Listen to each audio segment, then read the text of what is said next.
বর্তমান আমরা সাধারণ মানুষ থেকে শুরু করি সর্বোচ্চের মানুষ মনে করেন নিরাপত্তাহীনতা ভুগছি।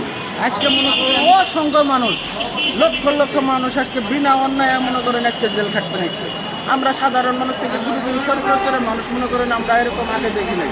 যারা এই যে শেখ হাসিনা স্বৈরাচার বলে, আমরা তাদের উদ্দেশ্য করে বলতে চাই, ধরেন এই যে হরতালের নামে আপনারা দেখেছেন বিচারপতি বাসভবনের সামনে পুলিশকে নির্মমভাবে হত্যা করা হয়েছিল। ওই আসামি ছিল মির্জা ফখরুল সাহেব, আরও ভিআইপি নেতারা।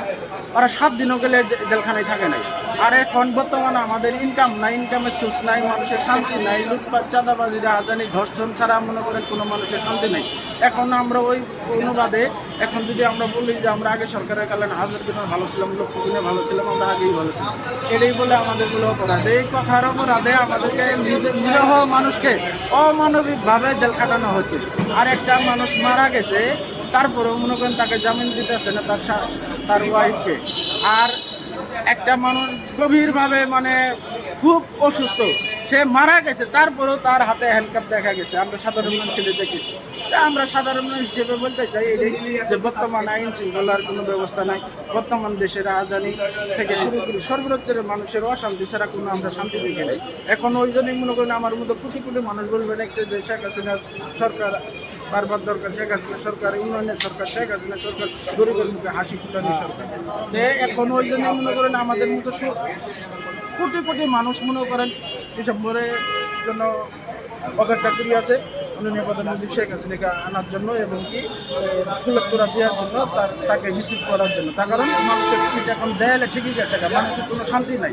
এখন সর্বোচ্চের মানুষের একটি কথা যে দেশ কন্ট্রোল করতে হলে, বাংলাদেশকে বাঁচাতে হলে, গরিব অসহায় মানুষের মুখে হাসি ফুটাতে হলে অবশ্যই শেখ হাসিনার দরকার আছে। শেখ হাসিনা ছাড়া এই বাংলাদেশ কোনো সময় কেউ কন্ট্রোল করতে পারে নাই, বা সরকার ছাড়া এই বাংলাদেশের মানুষের মুখে কেউ হাসি ফুটাতে পারে নাই, আর কেউ পারবে না।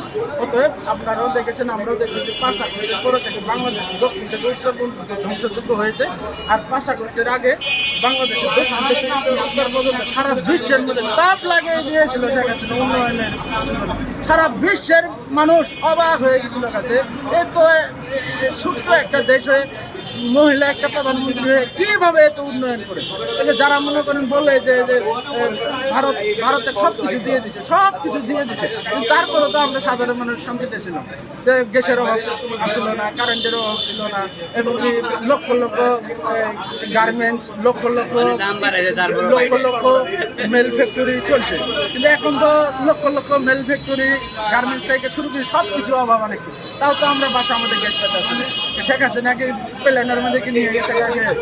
এখন ওই জন্য মানুষেরা বুঝবে না যে দেশ চালানি যোগ্যতা লাগে, মেধা লাগে, কৌশল লাগে। এখন ওই জন্যই প্রত্যেকটা মানুষের মুখে মুখে শুনবেন যে আমরা আগে সরকারের কারণে 1000 গুণে ভালো ছিলাম, লক্ষ গুণে ভালো ছিলাম, আমরা আবার শেখ হাসিনাকে চাই।